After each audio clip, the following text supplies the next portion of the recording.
Is losing not in your vocabulary? Are you willing to outwork everyone in your next contest but need the right guidance?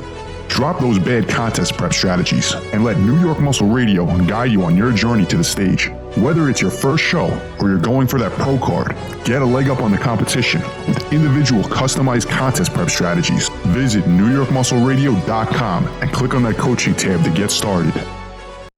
New York's very own muscle building coaches, Anthony Bevilacqua and Pete Kacharian, proudly present to you New York Muscle Radio.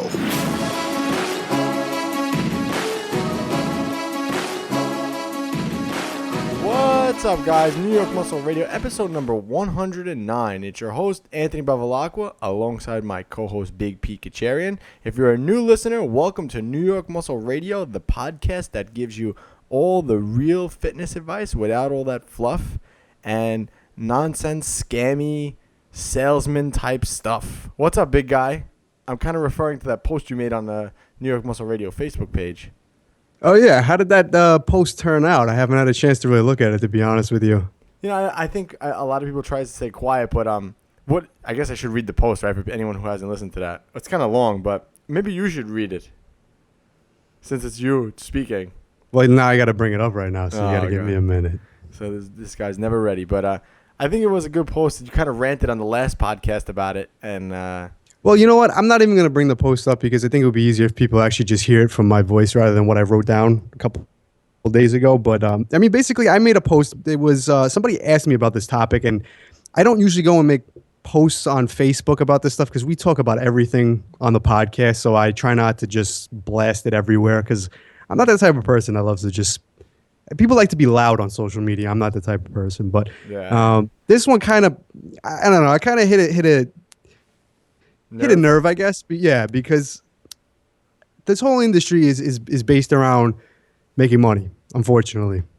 You know, and somebody asked me, it seems to be a big trend lately that contest prep coaches are making natural bodybuilders diet for much longer. And we've spoken about this many times on the podcast about the length a natural bodybuilder should diet.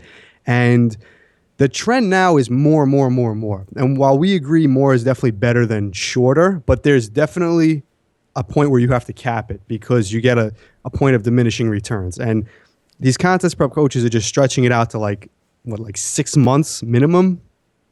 Yeah, it's 40 weeks, 40 to 50 weeks. Yeah, you know what I mean? So they're telling clients you need to diet down for 6, 7, 8 months and you know that you're going to retain much more muscle. I've never ever had a client or myself or anybody I know who, if their diet was set up correctly, that they lost muscle while contest dieting, provided they lost between 1 and 2 pounds a week. You know, if you're trying to diet and lose 3, 4, 5 pounds a week or something crazy like that, you might lose muscle. But these coaches are advocating, okay, you should take an even slower approach and lose half a pound a week for 6 months, 7 months, 8 months, which is just insane. You don't need to draw it out that long. It's and totally yeah, so you said that someone had commented on it, right? Yeah, so actually, one of our clients, he commented and he brought up a good point. And I was like, shit, I don't understand how come I didn't think of that because I agree with you. But at the same time, I'm still thinking, I'm like, well, there's got to be benefit to the diet. You mentioned Cliff Wilson in the other podcast. So, I mean, the guy obviously knows what he's talking about. So I kind of was giving him the benefit of the doubt. But then when our client Osiris commented, I said, wow, you know, I can't believe I didn't think of that. And it's so true. And it really makes me believe that this fitness industry is full of scams and scam artists. But anyway, what he wrote was, the longer they prep you, Pete Kacharian, the more they charge you. Money rules the world. I'm glad you guys are my coaches, have this mindset. Keep going against the grain. That's what sets you guys apart from the rest of the industry. But it's so fucking true, man. Money does rule the world. It's really fucking scary. It does. And like I said, this industry is surrounded by it. And what most people don't realize, and I only know this because I've worked in so many different areas of the fitness industry, whether it's in contest prepping and actual competitors and all the way to the media aspect of it, they're always trying to find ways to just take an insecurity or take somebody's, you know, goals and try and blow that into some type of money-making thing. You know, that's the key. So hold on. So we also got another comment from Brad Hoekieman, like Pokemon, but Hoekieman. He said, I completed my personal training certificate a few years back, and they often touched on ways to maximize profit in the course. how to program in exercises that require assistance, such as abdominal kickbacks, etc. This was apparently so your clients learn to rely on you and keep coming back. When I worked as a PT, I pretty much went against this and helped my clients become more independent, knowledgeable, so they eventually left my own. That was more important to me. Too many scam artists out there. So even personal training courses, and from now that I'm seeing this, I remember when I took my personal training certifications, I have multiple certifications actually, they do have that in there. That's not a lie. They actually do have things on there to keep them reliant on you. And it's sad, but what can you do? If people are going to be too stupid to spend their money like that, like if you really think honestly you need a coach for 40 weeks of your contest prep, you shouldn't even be doing a contest prep. Yeah, bottom line, I mean, some people aren't educated, which is why they seek the help from a coach, which is understandable. You definitely, if you don't know what you're doing and you need someone to help you contest prep, then go to a coach who will help you. And even if you know what you're doing, having a coach will help you as well, because you have somebody that guide you. But when you go to a coach and you say, I really don't know what I'm doing, I don't know how long I need to prep for, tell me what to do. And they tell you, okay, based on how you look, you need 8 months to get in shape. We need you to diet down for 8 months. Your first reaction should be, if you don't think that sounds right, it's just ask why. Yep. Okay, so tell me, why do you think I need to diet down for 8 weeks? And see what their answer is.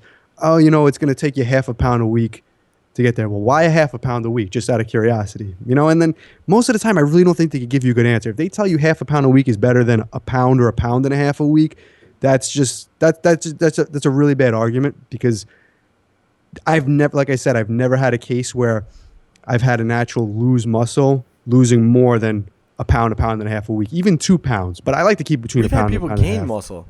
Yeah, absolutely. We've had people stay the same exact weight and just lose pure body fat. They're gaining muscle. So that argument, it's almost like the way protein supplementation got blown out of proportion as a way to make money. Studies obviously prove that there's a direct relationship between consuming protein and building muscle mass, and there's plenty of real-life practical evidence showing that too as well. But hey guys, if people are buying protein supplements to build more muscle, then you're going to need more, because more is going to bring more money into protein supplements. Well, so speaking of, I don't know if it's a scam, so I shouldn't say that. I don't want to piss anyone off, but I've used in the past macro calculators on, all those things out there to calculate your macros. And not to say that this is the same idea, but everyone's just trying to make a buck, is my point. It's like, so there's these things out there that you could basically punch in your information and it spits out a macronutrient profile for you to follow. I've done that before, and what happened was I put it in for bulking and I got fat, like really quickly. I was on a good path. I mean, this was a little bit ago. I was on a good path, and I punched it in. It said I should up my calories super high, and I said it automatically. I'm like, I questioned it. I said, nah, this is not right. But I said, I want to follow through and just see what happens. And sure enough, it pushed it way too much, and I pushed my bulk so much so that I have to mini cut and I have to diet down to lose off what I've gained. So again, another thing, you're just going to watch out for things that are kind of quote unquote quick fixes. I mean, this is why I'd rather go to a coach. I'd rather go to someone that I trust. And, I trust Big Pete. And, if I had a question about dieting, he's the one that I would go to, and vice versa for him too. Because I'm literally the only person I trust in this industry is you. Because, being on this podcast and having it, I've interviewed so many people, and I'm starting to see people's and this industry's really true color. It's really kind of scary. Yeah, it's very true. And I didn't even say it to you. I was thinking it the other day too, because we were speaking about this. We were speaking about the industry, people that we've worked with, people that, have big notoriety in the industry. And honestly, I was thinking the same thing. Like, as far as people I trust in the industry, it's very, very few. And Anthony's honestly probably one of the very few, like very, very few. Yeah. That I would trust and that I would even recommend anybody else ever go to for any advice on anything. It's funny because I feel like we're tooting our own horn, but I really do feel like, Well, that's why we work together. That's why, I've worked with plenty of other people in the past that I don't currently work with or associate with. It's so funny because it's hard for me to say that because I feel like I'm being biased by saying that, but there's so much crap out there, and the more and more like having this podcast really made me see it. It's actually kind of sad. Yeah, it's true. When you start learning, there was so many things that I spoke to you about that, in the past I didn't have my eye open to, and you were, you didn't really understand it too much too, and I started saying, no, this is how it is, and you didn't believe me a couple of times, and then you see like, wow, I didn't know you were right about that. It's crazy when you start to actually see things. They're not everything is not how it seems on the internet.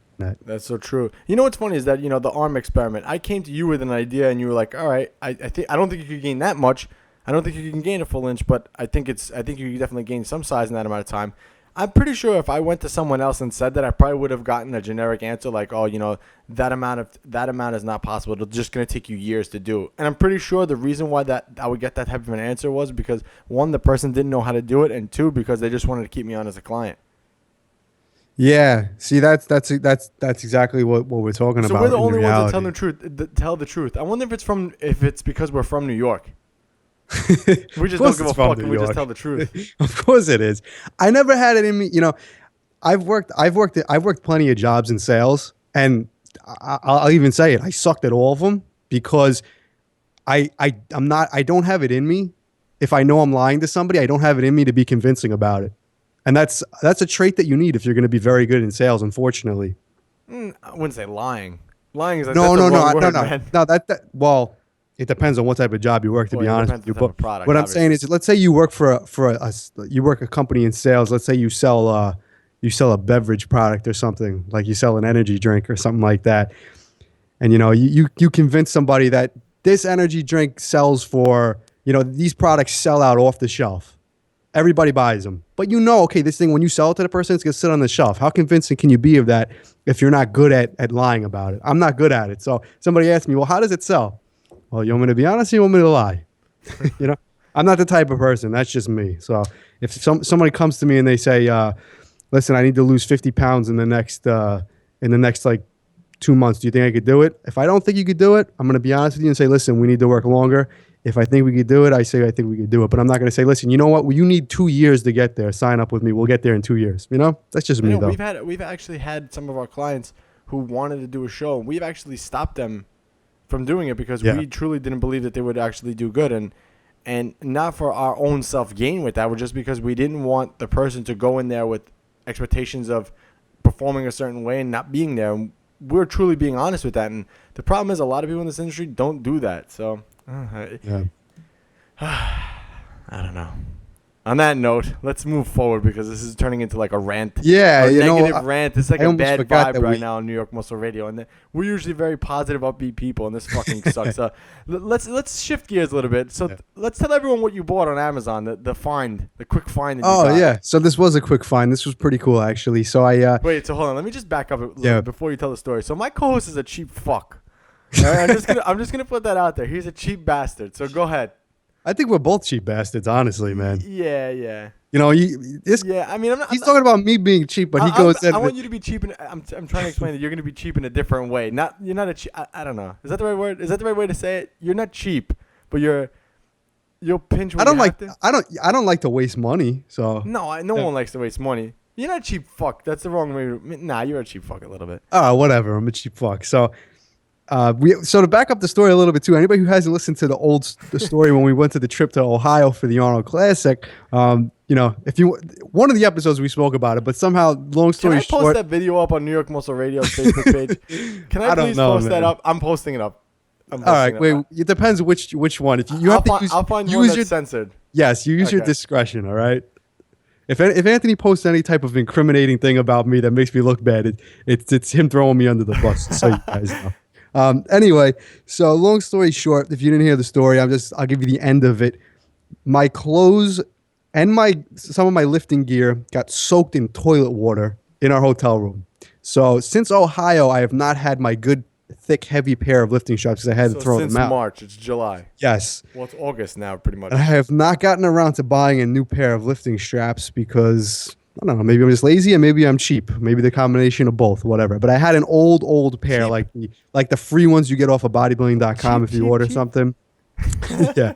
And I probably had that pair from like 2008 or something like that. I don't know. So I've been using it. They've been ripping on me, falling apart. Now they finally got to the point where I just can't even wear them anymore. So you know what? I have to invest in a new pair of straps. And I've never owned a pair of Versa grips before, but I have used them.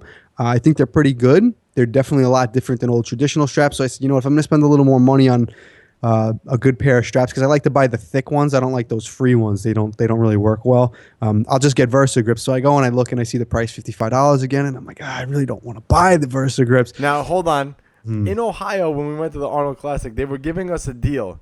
If you bought three or more pairs of VersaGrip, you get them like I think for like $50 or whatever. Now VersaGrip is like one of those companies that they're always going to be $55 no matter where you kind of find them.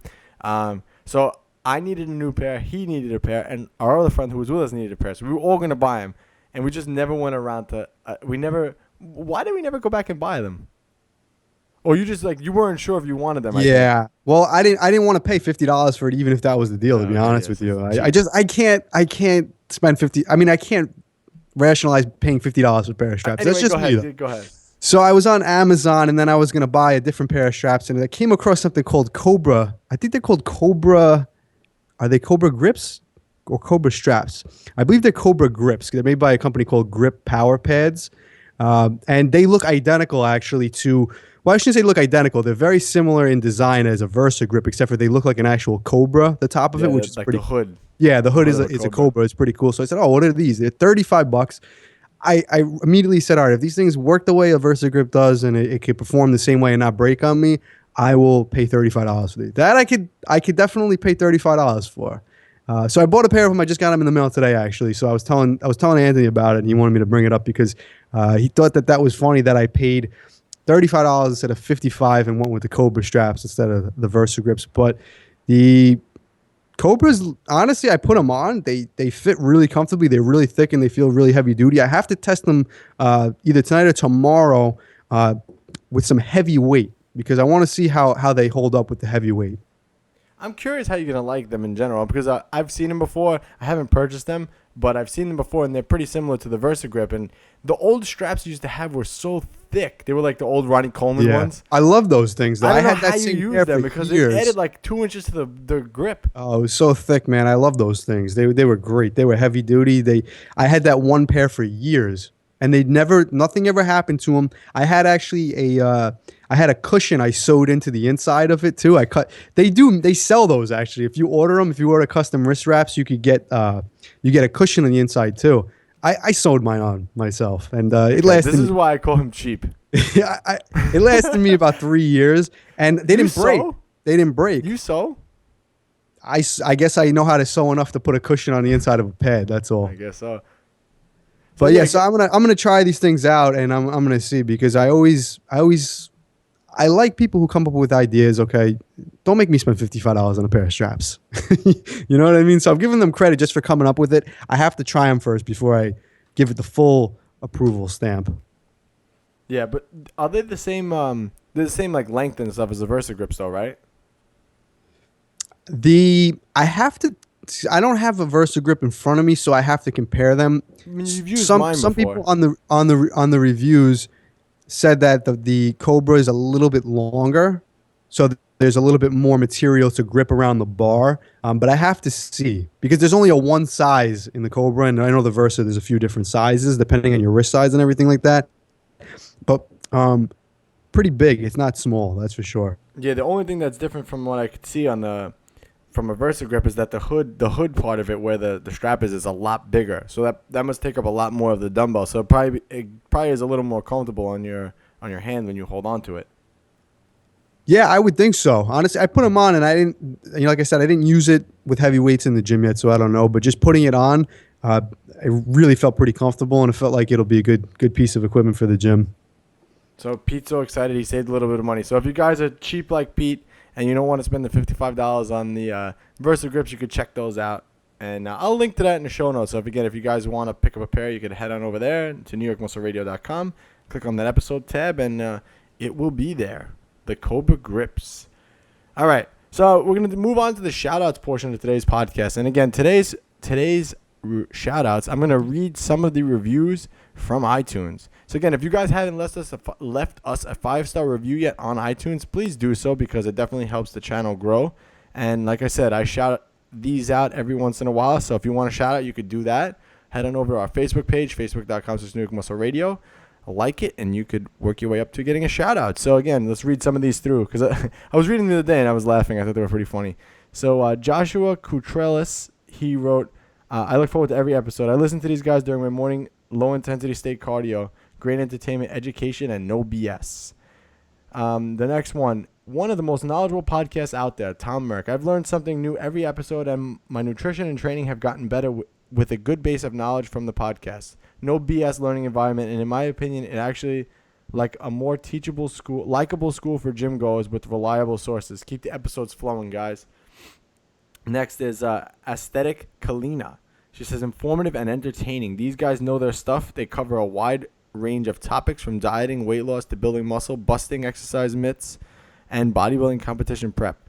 They are very knowledgeable and entertaining as well. Anyone, women included, who is into and wants to learn to know about all types of fitness and health should give them a listen. Next one by Craig Jameson. Love this podcast. I've listened to every episode so far and have added 50 pounds to my bench while dropping down to single-digit body fat since listening. Keep up the great work, fellas. Wow, so he added 50 pounds to his bench and is in the single digits body fat. Wow, that's awesome. pretty good. That's pretty good progress. Shout out to him, man. Yeah. I'm not sure exactly what he did, but I mean, we had a couple episodes where we talked about specifically how to add weight to your bench, and everything we talk about is how to get down into the single digit body fat. So he must be listening for a while. All right, we got another one from Alex Olderidge. He says, great podcast. Easily the best podcast on iTunes if you love natural bodybuilding. Got tired of hearing how to take all the drugs for an hour and other podcasts when I found this where they talk about great and useful content. Shout out to him. Shout out to West 9120, entertaining. New York Muscle Radio is the most entertaining podcast out there. Anthony and Big P keep it real with no BS. They speak in terms of the average Joe can understand. Great content. Keep it up, guys. So again, if you guys want a podcast, actually I want to read this one more because the title just caught me. It says Addicting by Raz1138. There's something about these guys that keeps me listening and digging into past episodes just to hear them talk about their experience and suggestions. Even when they're off on a tangent, they're still fun to listen to anyway. I'll be listening till the end, even though they butchered my name in a shout out as expected. Haha. That was a good one. So again, if you guys want a shout out, head on over to NewYorkMuscleRadio.com. Facebook.com/New York Muscle Radio. You could leave us a 5-star review on iTunes. Again, that really helps this channel grow, so we would appreciate that. So let's move on to the listener question of the day. So if you guys have a question you want us to answer for you, submit it on our website, NewYorkMuscleRadio.com/listener question. All right. So this one's a little, I reread this one through, and they didn't leave a name, but they're from Brazil. So this writing is kind of all over the place here. So hello, guys. First off, congrats for the good content on the podcast. I did learn so much since I started listening to it. So my question is, I've been following meal plans for 7 months now. It worked well since I dropped a good amount of body fat and gained lean muscle. But anyway, it's really annoying when you have to private yourself from eating other things or just going out and not knowing what to eat, since you have to eat the same things and same amounts at the same time every day. So when you're privating yourself, Pete. Yeah, I don't know. I like to private myself during other things besides eating food, but that's another topic. Since I started to listen to the podcast and learning about flexible dieting, I started to understand how it works and want to stop following a meal plan and going into flexible dieting. So since I was following a meal plan, I just put everything into my fitness palette to see where my macros are now. Can I start flexible dieting just by eating what I want and fitting into my macros at the point they are now? Thanks in advance. Sorry for my bad English. I'm a listener from Brazil. I'm a huge fan of the podcast and keep up the good work. And she's also a female. I don't know her name, so I can't shout her out because she didn't leave her name. So shout out to you, Missy from Brazil. Yeah, I was going to ask Brazilian where women. I was going to ask where she was from because I figured privating yourself was not something that because I never heard that term before. I never heard that. No, I guess that's private yourself. Yeah. Well, she's a female from Brazil, so if she's privating herself, man, maybe she should send you a video. You like to always throw that stuff on me, right? I think it's you. You really want the video. So if you want to send Anthony a video, send him a video. I'll say it for him. Yeah. Don't throw your creepish ways off on me. Hey, I'm just sitting here. I'm trying to answer the listener question, all right? You started turning the table on me right now. Yeah.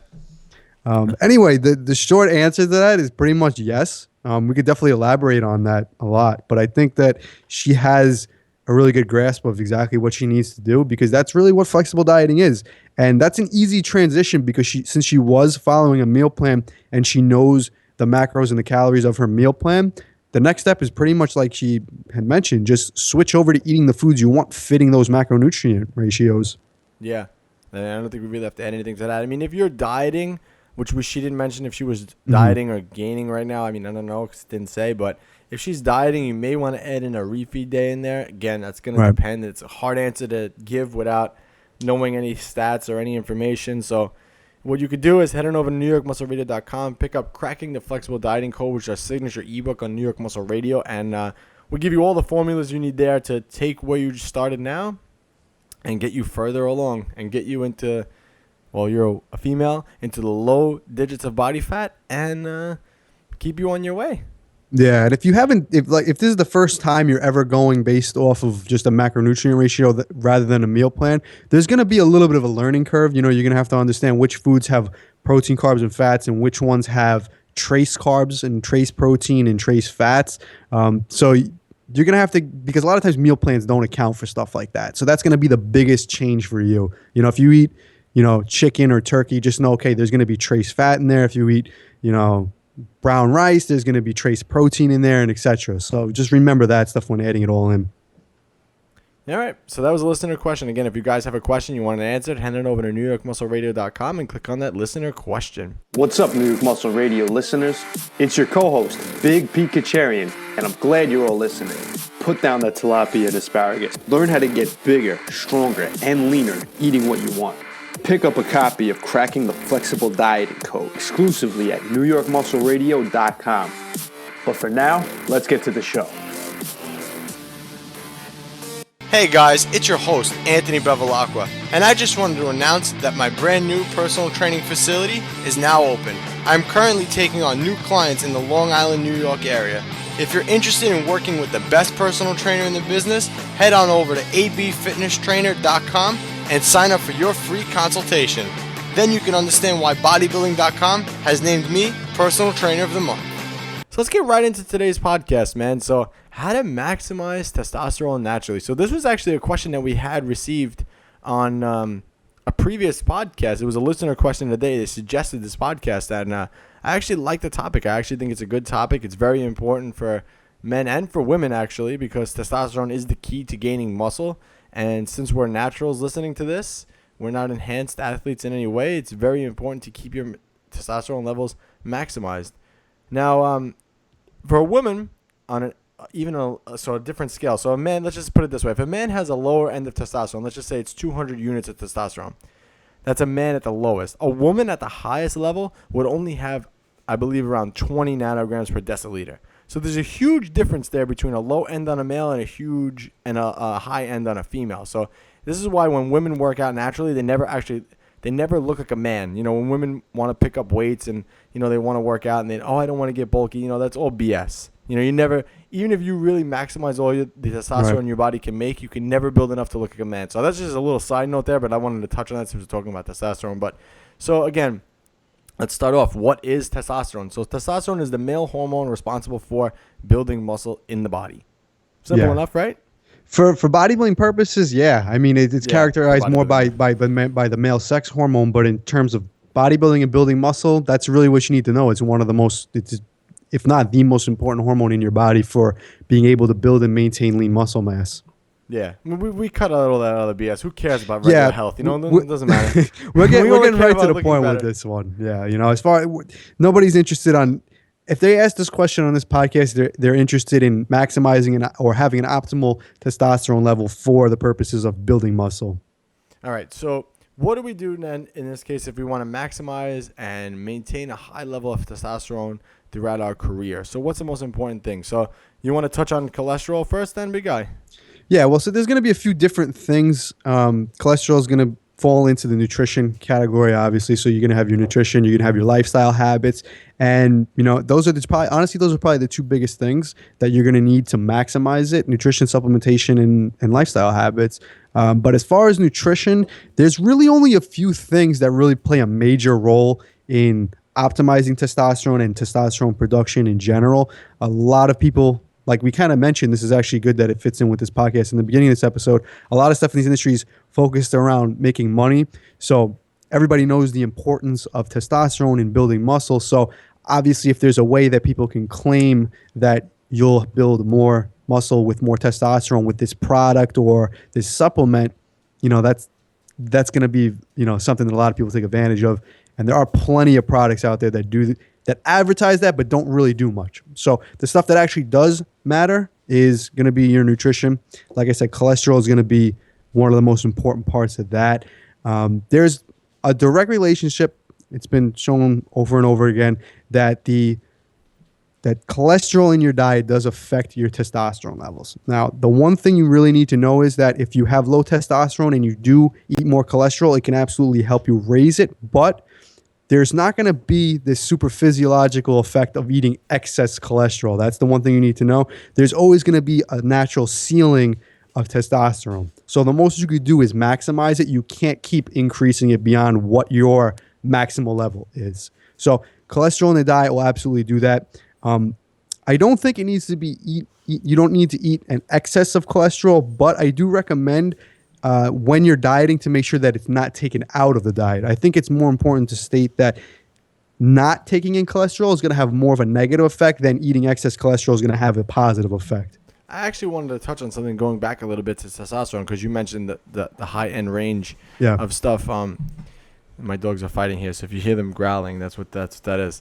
But basically what I wanted to touch on was your testosterone levels naturally in your body are set. So pretty much for a man, let's just say your body is comfortable staying, I don't know, again, let's just say the range that we're looking at here is between, 400 and 1200 nanograms per deciliter. That's like the average range. And for a man, you could be on the lower end, so around 400, but that just may be genetically where your body is comfortable and where your body likes to stay.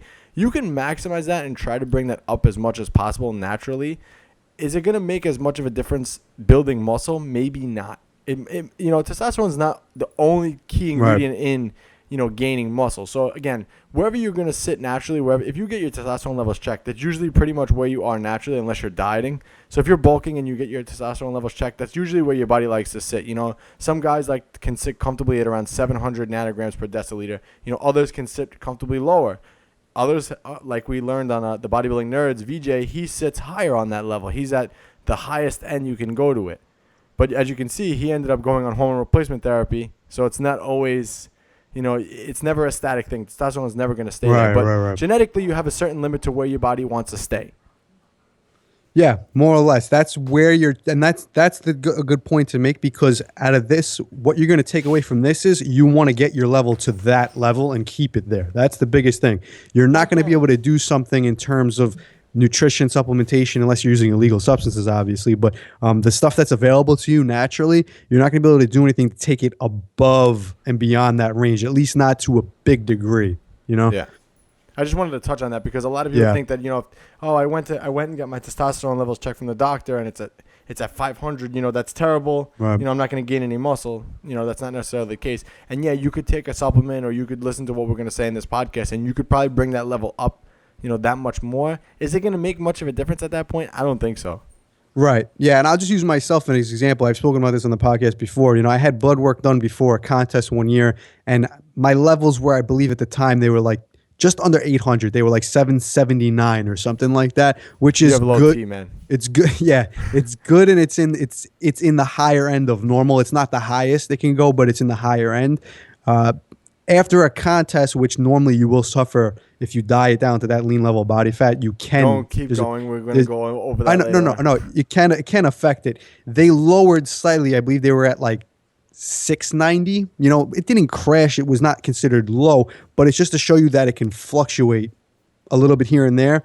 When I would do stuff that we're going to talk about in this podcast to increase or maximize my testosterone, it was not going to take it back above the range that I normally would sit at. So that's what we're going to talk about here, making sure you're at that range where your body's comfortable. Correct. All right. So now that we spoke about cholesterol and saturated fats and how they're necessary for building testosterone, actually, fun fact, I think I mentioned this before on the podcast, but I read somewhere, and I don't remember where because I've read everything Arnold, but he used to actually recommend mayo for that reason only, because mayo is a saturated fat, and saturated fat helps produce testosterone. So, well, most men, I mean, he was big on a lot of saturated fats. You know, he was big on the eggs. You know, big steaks, scrambled eggs. You know that. So you know, his red meat. You know, that's all gonna have that saturated fats. And I think honestly, if you're trying to maximize your testosterone through nutrition and diet, if you have eggs in there and you have some type of saturated fats that you're getting from red meat, you don't have to eat red meat, but red meat's a good choice for that. You're pretty much, as far as nutrition, you're covering like 90% of the equation just by having that stuff in there.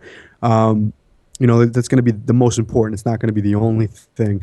But, you know, the one thing about mayonnaise, though, I don't really regularly consume it, but from what I do know, 90% of the mayonnaise I've ever seen does have soybean oil in it.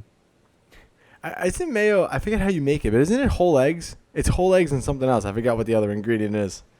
I don't know. I don't have a jar or a can of it in my refrigerator. So I really don't know off the top of my head. Oil. But there is generally soybean oil is shit, guys. If you don't already know. All right. Well, speaking of nutrition, I want to talk a little bit about. Well, actually, I should rephrase this question. Pete, what's your favorite vegetable? My favorite is broccoli. Yes, without question. There's a reason why, and this is going to all tie into this. There's certain vegetables that you can actually eat that help to not maximize metabolism, but help keep estrogen under control. So I'll let my co-host explain why he only eats broccoli if he's going to eat any type of vegetable. Yeah, well, actually, I mean, that's not true. I do like a lot of different vegetables, but broccoli is by far my favorite. So the point from that we're going to talk about on this is not necessarily broccoli with a direct correlation to increasing your testosterone. A lot of men have a problem with a testosterone to estrogen ratio. And a big mistake, by the way, is that a lot of people want to completely eliminate estrogen. You're not going to feel great with low estrogen either, but you don't want it to be excessively high, and you don't want it to be out of balance with testosterone. So as far as doing other things besides eating saturated fats and good cholesterols and stuff like that to increase your testosterone, you want to be doing stuff to making sure that you're regulating the amount of estrogen in your body. Because if you're just boosting testosterone, but you have an imbalance of estrogen, you're still going to be off in terms of how you feel, how you perform, stuff like that. And, you know, for men, having excess estrogen in the body is going to lead to a lot of stuff that you don't want. But broccoli is one of those foods where it's not going to directly increase testosterone, but it does have things in it that will help regulate estrogen in the body. So as a good rule of thumb, when you're trying to boost testosterone, you also want to try and limit the amount of estrogen in your body, or over you don't want to over increase estrogen in the body. So broccoli is really good for that. It has a nutrient in it. I believe it's pronounced indoles. I'm not really sure, to be honest, how it's pronounced. But it's in other stuff. I know it's in, I believe, cauliflower, and I think it's in kale as well. But broccoli is probably the best source of it. And, you know, pretty much it's going to help you balance out estrogen in your body from going too high. So I think a good raise of testosterone through your nutrition and a balance of estrogen from taking, you know, making sure you get your veggies in is going to be really good. Yeah. So that's why my co-host likes to eat broccoli. Yeah. It controls estrogen. You got to keep that estrogen down. All right. So I guess the next point is, you know, when wanting to maximize testosterone, we always think about raising testosterone. How can we raise it? Right. How can we raise it? But I think another topic that is not really discussed is how to prevent your testosterone from actually dropping, because that seems to be a real key indicator in maximizing it, you know, not having it drop off. So there's a couple of things that signal testosterone to drop, and there's a couple of reasons why we'll go into each one. The first one that we could discuss is lack of sleep. You know, when you sleep, it's very important. It's a very crucial time in your quote-unquote day. Your body's rebuilding itself. Hormones are getting replenished. You know, your testosterone levels actually rise. Do they rise at night? I forget how it works. I know growth hormone goes up at night. Do they rise at night, or do they stay static? I forget. Well, your testosterone levels will peak earlier in the morning. So they do rise at night. At some, yeah. As far as I'm aware, yes, but you know, the amount that it does or it doesn't is pretty much insignificant, because you're gonna have fluctuations throughout the day anyway. It's just sleep is also gonna be one of those times where it does fluctuate. Yeah, so this is why it's important to get a good quality night's sleep, because again, this is going to start the recovery process, and it's going to make sure that those hormones are actually working properly. You know, if you're staying up all hours of the night, you know, you have bad sleep, you know, not only lack of sleep, but good quality deep sleep, it's going to affect all those hormone levels, and you're just going to feel like shit. I know when I have a good night's sleep, I always feel good the next day, and there's something to say for that too. So if you want to maximize your testosterone, make sure you're getting plenty of rest at night. And I'm talking about sound sleep. I'm the type of sleeper, I have to have everything dark. I can't have anything on. So I have like those blinds that darken everything, those room darkening I have those shades. too, actually. Yeah, They're really good. I like actually. my room pitch black if Yeah, possible. me I don't too. want any light coming in. Me too, but it actually helps with sleep, because I know if I don't have those on, if I have even like a little bit of sunlight coming in, I'm like wide awake. Yeah, what's funny? This is we're going off on tangent, but apparently we're still entertaining when we go off on tangents. But I think this is definitely applicable to fitness and bodybuilding. It's not to do with testosterone, but I was actually speaking with my doctor at one time about sleep, and he's Japanese and he follows a lot of practices that are not really in the United States and what he does in Japan and stuff like that. They don't really go well together. Some people don't approve of it. But I was talking to him about other stuff outside of medicine and stuff like that. And he was talking about sleep. And, he was asking me about my sleeping habits. And I said, they're pretty good. They're not great, but they're pretty good. Well, he's like, well, it's pretty good. And I'm like, well, I sleep about 8 hours a night. I pretty much get 8 hours every night. So I think that's pretty good. And he goes, don't even worry about, 8 hours. He goes, the most important thing over the time is actually when you're sleeping in accordance with the daylight, because, this is according to him. I found this very interesting too. I don't know. There's probably some science to back it up. But even if you're sleeping 6 hours, but you're sleeping in the same time frame that the sun goes down and comes up, your quality of sleep is going to be much better than if you sleep 8 hours, if you go to bed when like the sun's already coming up. You know what I mean? So people who sleep 8 hours, there's people that work overnight shifts, stuff like that. There's people who go to sleep at 6 o'clock in the morning when the sun's already out and they're sleeping while the daylight is out. They're not getting the same restful sleep as if you're sleeping during the right time of the night. So actually, funny enough, you mentioned that. One of my clients actually, he's older. He's like in his 50s. He works overnight. That's like his shift. He works overnight. He's in construction, whatever. So he works overnight. So he sleeps during the day. So he was feeling so tired all the time, and he just figured, oh, it's from the job. It's from the job. It's from the job. He went to the doctor, and they provided they wanted to check his hormones. His testosterone levels were actually low, and he told them, he's like, I think it's from my change in shift of job. So he ended up going back to working days and sleeping regular night. He got his test levels checked, and they went back to normal. So that just goes to show you that lack of sleep is, and sleep patterns are also important. Patterns, so I think there's something to that. Right. Yeah. So I think the number and the quality is definitely important, but also the time and the rhythm that your body is going to sleep and waking up. If it's all over the place, but it's still 8 hours, it's definitely not going to be optimal as if it's a consistent time that you're going to sleep. Yeah. I think the most important thing when it comes to sleep is not the length, but I think it's definitely the quality. Yeah. That's definitely the most important thing. Because for me personally, I'm not a big sleeper. I can't sleep like, 8 to 10 hours like that. For that, it's like unheard of. If I ever sleep 8 hours, like kind of unheard of. Like I usually get a good night's sleep. I noticed that if the later I go to bed and the earlier I wake up, I end up sleeping deeper during that amount of time, and I actually feel more rested than when I get more sleep. Because majority of the time when I'm getting more sleep, I'm actually more restless because I'm not actually sleeping. Right. Well, that's the biggest thing. I have plenty of nights where I do get 8 hours, but I don't get a deep sleep.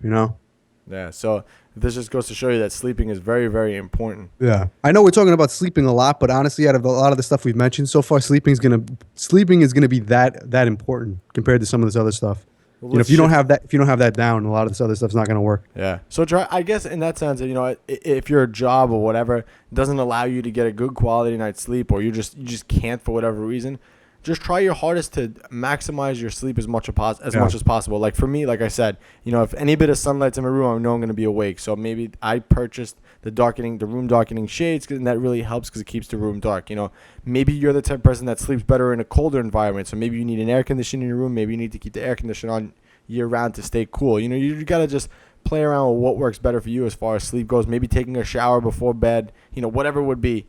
Whatever's going to help you sleep better is what you got to do. So practice that, because sleep is vital. As we said, it aids in recovery, helps build muscle, the whole nine. Yeah. I mean, even if you're trying to burn fat and you're not sleeping well, that could affect that as well. So it's going to affect. Did you tell me that? Was it you that mentioned that to me? I think we had this discussion. Me and you, it might have been a private conversation that we had about that sleeping and dieting. That when you sleep longer, you wake up leaner. Wasn't it? Lighter? Wasn't it something like that? That's absolutely true. A lot of that, and I mean, this is good to mention because I think a lot of people will probably have to deal with this too as well. Like if you're contest dieting or you're just dieting in general, if you normally sleep 8 hours a night, and let's say you have a meal, whatever, an hour or two before bed, and then you sleep your 8 hours and you wake up, if you're expecting to lose weight, that's a sufficient amount of time, and you slept, and your body's gonna be able to burn fat, and you're gonna make sure when you get on the scale, it's gonna give you an accurate reading. If you're weighing in the same weight throughout the week, then one night you go to sleep and you might not sleep the full night. You might get 6 hours of sleep. You get on the scale and you might be like a pound heavier or something like that. You not sleeping the full amount during the night is going to reflect on the scale the next day. So a lot of times if you're contest dieting and you wake up and there's been plenty of times where clients have gotten on the scale. Even, I think we had this conversation because this is when you were dieting for your powerlifting meet. You'd wake up and you say, holy shit, I didn't lose any weight today or whatever. Or I went back up. I said, how much did you sleep last night? Well, it was a bad night's sleep. I only got like 5 hours or whatever. Don't worry about it. I definitely had to do with the sleep. Then the diet's okay, Yeah. And we're talking way too much about sleeping. This is not the sleeping podcast. So maybe we should do one on sleeping. Apparently we got a lot to talk about. Yeah, we almost filled the whole podcast with sleeping right now. All right, so how do we prevent testosterone from dropping? So over dieting, that's another topic that comes up. And I've noticed that, and Pete mentioned it earlier too, when you're going to, before he started his diet, his testosterone levels were around 790, and then toward the end of his diet, his testosterone levels were around 690. So, and I mean, that's normal during a contest prep. Contest prep is very hard on your body. You're bringing your body down into single digits body fat that your body does not want to be. So what happens is when you get to that lower level, your body senses, it's an emergency because your body doesn't want to be that low. So it's going to drop everything it can to kind of maintain everything. So testosterone is one of those things that drops. So over dieting just in general, I know people who diet all the time. They go yo-yo diets and things like that. That stuff automatically messes up your hormones because you could diet so severely, your testosterone levels and all your other hormone levels drop dramatically. Then you binge and some of the levels come back, but they never truly come back. And then you go dieting again. And, so over dieting is definitely one of those things that can definitely make testosterone levels drop. And I know you could touch more on this, Pete, with contests because I know that it happened for you. Yeah. And believe it or not, I mean, so it went down from like 790 to 690. That's actually, when I looked at that, I was surprised that it wasn't lower than it was because I actually felt like it was, way below that, but it wasn't. But you got to remember too, like I said earlier in this podcast, naturally for you, maybe 700's that limit for you. Anything lower than that, you're going to feel that. You're going to feel those effects. And, some people get their blood work done and they're way lower than that. So it depends from person to person. And, it depends on the diet. I think at that time, my diet was optimal. I couldn't have done anything to maximize testosterone more than I was doing. But like you said, when you get that lean and when you diet that hard, your testosterone level is naturally just going to go a little low. When you're that lean, your body, especially if your body fat set point is a lot higher than that, it doesn't like it. It's going to affect you even more. So you can't really avoid it. But the thing with contest dieting is you want to make sure that you're doing everything you can, especially if you're natural, to maximize your testosterone because when your testosterone levels are high, it's going to help you build muscle, it's going to help you maintain muscle, and it's going to help you burn fat. So a lot of times people shoot themselves in the foot trying to get lean, and they don't diet correctly because they want to lose weight. But then what they do is they sabotage their testosterone levels because they're not eating, the right amount of fats.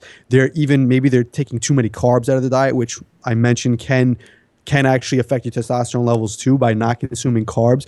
And then their testosterone levels go down. And what happens is they'll end up they won't lose weight at the appropriate rate. And, they may even lose muscle. So you want to make sure that your nutrition is still in check at the right rate while you're still dropping body fat. But, so if you diet too hard to the extreme, testosterone levels are definitely going to be affected. If you pull fats out of your diet all the way, testosterone is going to be affected. If you pull carbs out all the way, testosterone is going to be affected. Any one macronutrient, it's going to happen. People like to always talk just about fat, but ketogenic diet is high in fat, but taking carbs completely out, that can still lead to loss of testosterone levels. Yeah.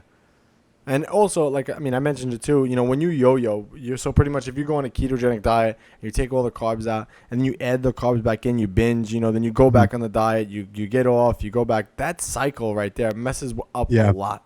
Yes. Hormonally, it messes up a lot. So that's why you kind of always want to try to avoid that. And that's why, in our method, and we mentioned this in the ebook, Cracking the Flexible Dieting Code, how we set up our diet, we try not to take anything out of it. And pretty much our diets really, percentage-wise per macronutrient really don't change throughout the whole diet.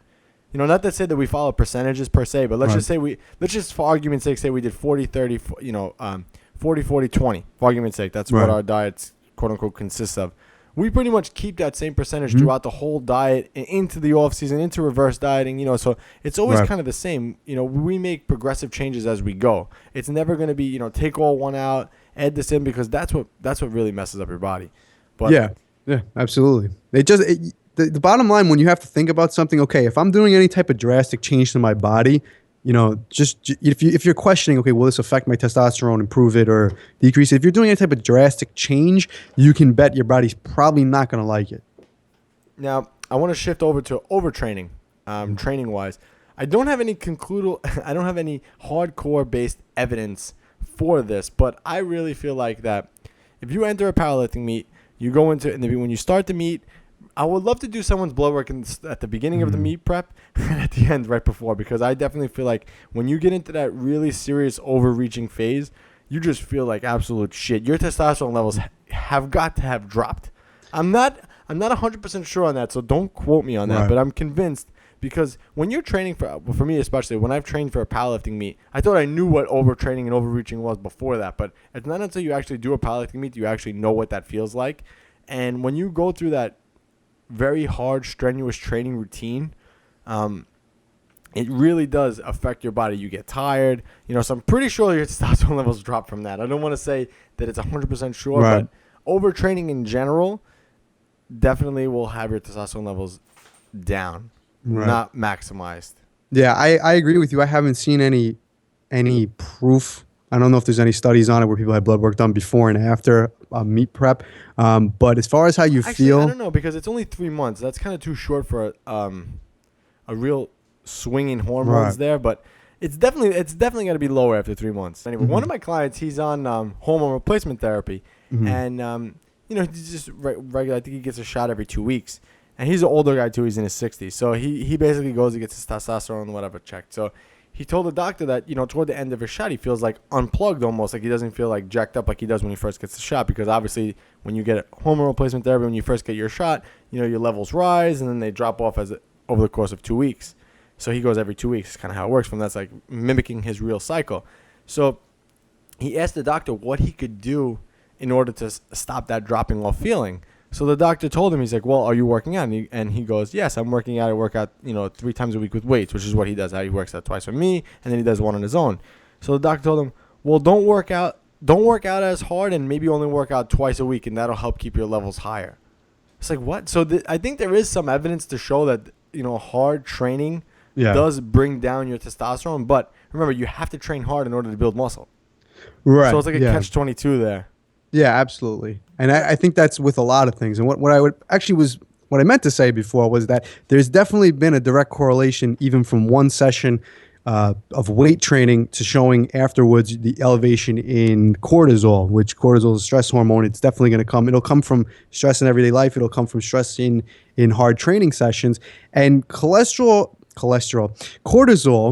can actually mimic almost the same effects or the feeling of having low testosterone. They're very similar. When cortisol is very high, when testosterone is low, it's going to be you're going to feel almost the same. And there is a direct relationship. A lot of times when you have somebody with high cortisol levels, their testosterone levels are lower too. So as far as training, when you're training for a meet or any period of time where there's a cumulative amount of stress going on in the body, it's just getting bigger and bigger and bigger, and your cortisol levels are going higher, there's definitely going to be some relationship with testosterone going lower. So, and again, these are things that are necessary though. So it's not to say that these things should be avoided altogether, but you do need to realize that there is a relationship, and if you push too far in one direction, you're going to start getting negative effects. You need to balance it out. So if you're stressing your body out through a lot of training, you need to make sure that you have recovery in check afterwards too. Because that training you can't eliminate if you're trying to get a specific result. You're going to have to take it with it, but then you're going to have to recover from it as well. I thought it was funny that the doctor actually told him that, like, oh, if you don't want to feel so dropped off, and you want it to last more, don't work out. It's like, what? That's like such a I don't know about weird that answer. So I guess that testosterone really must be more in use than we think about when we train in general, and when we break down muscle tissue and when we work out hard. So for someone who's on hormone replacement therapy, that was his answer. But I wonder how the body compensates with that. You must have periods. I guess I would assume, and again, this is me totally assuming, and you know what happens when you assume, you make an ass out of you and me, but I would assume that on your off days is when kind of your levels kind of replenish. So if you have a really hard workout on a Monday, let's just for argument's sake say, it probably takes you a little bit to start to, your testosterone levels probably drop, and then it starts to rebuild a little bit. Then you work out again, it drops again, and then on an off day is probably when it really reaches its peak. That's what I'm going to assume. Again, I don't know, there's no evidence to prove that, but I would agree, because especially, like I said, the relationship with cortisol and testosterone, especially if you're training hard on Monday, cortisol levels go high. It might not drop back down until Tuesday. So when you're resting on Tuesday, cortisol level goes back down, your testosterone levels will probably go back up. So again, I don't think there's any evidence or anything studying exactly the results of it, but if there was, that's what I would assume what would happen. But again, remember, so going into the context of everything, if you're powerlifting, I use that as an example, but if you're powerlifting, obviously you're going to peak and you're going to deload a little bit, and that's going to help bring up those levels. I mean, I'm deloading right now for my meet, and deloading, I always feel so much better. I feel more recovered, and I know that my levels are on the rise. So I wouldn't say that it's definitely necessary, but this is when smart training comes in. So maybe instead of overtraining, we should put dumb training. Yeah, I mean, that's really what it is. Honestly, dumb training will do that. If you dig yourself into the ground day after day and don't rest, your body is not going to cooperate. And this is perfect that you mentioned that, because a lot of people do that with cardio, and that's actually the next thing on my list: how to prevent testosterone from dropping. Overdoing cardio, same idea, literally the same idea. Yeah, exactly. I mean, it's exactly that. People do, a little bit is good, too much, starts to get negative. And when you overdo it, then it's pretty much nothing but negatives, and people seem to do that with cardio even more than weight training. Plenty of people do it with weight training, but people who don't even weight train do excessive cardio. And, to me, it's almost like I don't even feel like it needs explanation, because it's so obvious, but to some people it's not. But when you dig yourself into a hole like that day after day after day, all the hormone levels in your body that you don't want to go up are going to go up. Like I said, cortisol is definitely going to go high because you're stressing your body out like crazy. All the hormones you do want are going to go down. Your testosterone levels are absolutely going to go down if you do too much cardio, especially if it's intense and it's very, very long, Yeah, again, but if you're training smart and you're doing cardio with a purpose, you're not going to have these issues. It's when it's when you don't have good coaches like me and Pete that you're going to be doing the wrong thing. And I know we bashed coaching in the beginning of this podcast, but like I said, we tell the truth on this podcast. That's our main thing, is we always try to tell the truth and not sell anything. I don't care if you click on that coaching tab or you don't click on that coaching tab. It's not going to affect my life in any way, shape, or form. I would love it if you did, and we always want to have more clients, but the simple fact of the matter is, if you're working with someone and they're giving you a plan and you feel run down, it's normal to feel run down during certain portions of it, but if it's day in and day out like we're talking about, that's definitely a red flag. Yeah, if you're just working with somebody and you want to lose 10 pounds, for summer to look good, and, you're 2 weeks into it and you say, I can't sustain this, then you're probably not doing something right. But if you're getting ready to get on stage and you're in the last few weeks of a contest, you're not going to be feeling good. So you got to put it into context. You know what I mean? You're not always going to feel great training, but, you have to make sure something is sustainable, and contest prep is not sustainable. So that's why you're going to feel, it just comes with it. You're naturally going to feel bad the last few weeks, but you're not going to continue to do this after the contest is over. So it's all in context. So I want to shift over to some supplements, because I know a lot of people say, well, I could just take this and that's what's going to help me raise my testosterone. So one of the major things with helping to raise your testosterone is vitamin D. Vitamin D is one of those hormones that is a fat-soluble vitamin that will help you raise your testosterone. Vitamin D is there's actually studies that show that vitamin D the more vitamin D you consume or take, I don't want to butcher this, so the more vitamin D that you have, the higher testosterone levels are. And vitamin D is one of those hormones, like we said, is responsible for creating it. So I usually take a vitamin D supplement. I'll take it in the summer actually also, but I take more of it in the winter, because obviously in the winter you're more covered up. Vitamin D is critical to helping raise testosterone. So I use a vitamin D supplement there. Have you ever experimented with vitamin D? Because I know there's a correlation between low vitamin D and testosterone. Right. I've read a lot of studies linked to correlation between deficiency in vitamin D and a lot of negative health effects. There's even some stuff I read on you getting the seasonal affective disorder. I think that's actually a thing now. When people get like depressed when it's rainy out, and it's during the summertime when it's nice out, you're in a better mood. There apparently there's a link with vitamin D D and that as well. I've experimented with vitamin D for myself just to see what would happen with it. Some people recommend going crazy high with it, as high as like 8, 9, 10,000 IUs. I've never tried going that high, and I don't really recommend that at all. I actually just pulled something up because I wanted to clarify my sources here. So it says, similar to zinc, which is something that we're going to cover in a minute, vitamin D can also regulate testosterone levels. However, deficiency is a bit different. Year-round supplementation of 3,000 IUs of vitamin D can increase testosterone levels by maintaining serum vitamin D above 30 nanograms per liter and increase it a bit further, around 50 nanograms per meter. So, yeah. So that just covered what we said there.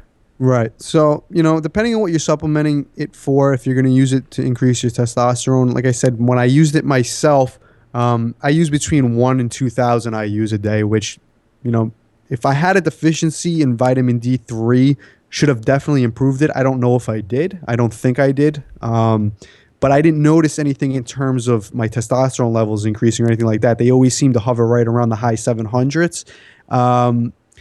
In my opinion, if you were to use it to increase testosterone, the only time it would actually help you increase it is if for some reason it is low.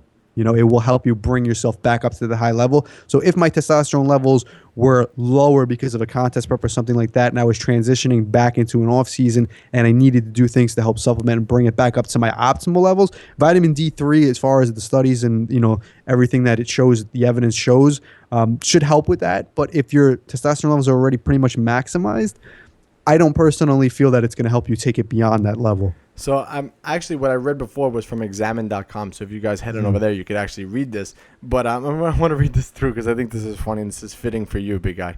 At least one study has noted that men have higher testosterone levels when perceiving the scent of ovulating women. Oh, interesting. This testosterone increase from the olfaction appears to be consistent across measured species. Increases in testosterone in response to scent are relatively non-existent in the above study, blah, blah, blah. Watching, this is legit, I'm literally reading this from the site. Watching sexually arousing films, quote unquote porn, or just being sexually aroused can increase testosterone secretion in men. Watching 4 minutes of erotica can also increase subsequent performance on a 3-rep squat. Interesting. So they're saying if you watch porn and then you go do a max squat, you'll be a little stronger. Apparently so. How Interesting. Yep. I know it's gonna be on Anthony's playlist before his next meet. It's not gonna be it's not gonna be some hard rock music. It's gonna be some hardcore porn. Yeah. Hey, listen. Before he gets under the squat bar. If it'll help me, what can I do? Yeah. But also we should cover zinc. Zinc is obviously one of those things that is gonna help increase testosterone. It's basically one of the hormones. One of the supplements I like to take is a zinc ZMA. Basically, a zinc, magnesium, and aspartate is the part of that.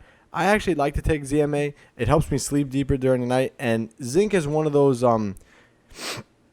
nutrients that can help raise testosterone levels. And zinc, having a zinc deficiency in your diet can lead to lower testosterone levels. Now, zinc, for me, it's kind of hard to get zinc in my diet. The top 10 foods, I'll give you the top 5 foods for zinc. Oysters. They have 78.6 milligrams per 100 gram. Beef, a lean beef cooked is 12.3 per 100 grams. Veal is 11.9 per 100 grams. And pumpkin seeds is 10.3 per 100 grams. And, you need around 50 milligrams of zinc per day, pretty much for a man. So, and it's very hard to get that in your food sources. So that's why I like to take a ZMA product. And again, it helps me sleep. So I usually use a ZMA at night with some vitamin D, and I'm usually good to go. Yeah, I actually have not supplemented with zinc, to be honest with you. So I can't give any practical experience on it myself. The spinach is also high in zinc, but you need a ton of spinach to get the levels. But my thoughts on it are something like zinc. If you have a deficiency in anything that's going to directly relate to lower testosterone, then the supplement's going to absolutely help improve it. Like I said, a lot of these supplements, I think if you're already maximizing it through your lifestyle habits, if your sleep is on point, your nutrition is on point, your training, you don't have too much stress in your life, your testosterone levels should be pretty much maxed out already. The only time I would recommend taking a zinc supplement or something like that on top of that is if for some reason you naturally have that deficiency, and you need to supplement with it, which will help with it. Well, how much zinc do you think you get a day? I'm just curious because you're saying that, but I don't think you would get enough zinc either. No, I don't know if I would have a deficiency in it. I really don't know. Out of all those foods you listed, the only food I regularly eat is red meat. And I would say I don't eat red meat every day. I probably eat red meat. It depends. I could eat it probably anywhere from 5 days a week to, 7 days a week, but not every single week. So I get red meat in the context of how much red meat you need to optimize your zinc levels. I'm not really sure. You know what I mean? For somebody who only eats red meat once a month, that's not that much, but if I'm eating it 5 times a week, it could be very high, Exactly. All right, guys. So that was today's podcast, how to maximize testosterone naturally. So these are the ways, and I think the major thing that we have to take away here is, we always think about trying to maximize something, but again, we mentioned it in this podcast. Instead of trying to maximize testosterone, why don't we try not letting it drop? And utilizing everything that we said will help your levels not drop and keep them maximized to the fullest. All right, big man, your turn. All right, guys. Pete and Anthony, New York Muscle Radio, and we're out. Enjoyed this episode of New York Muscle Radio? Make sure to hit that subscribe button, leave us a 5-star review, and be sure to follow us on Facebook, New York Muscle Radio.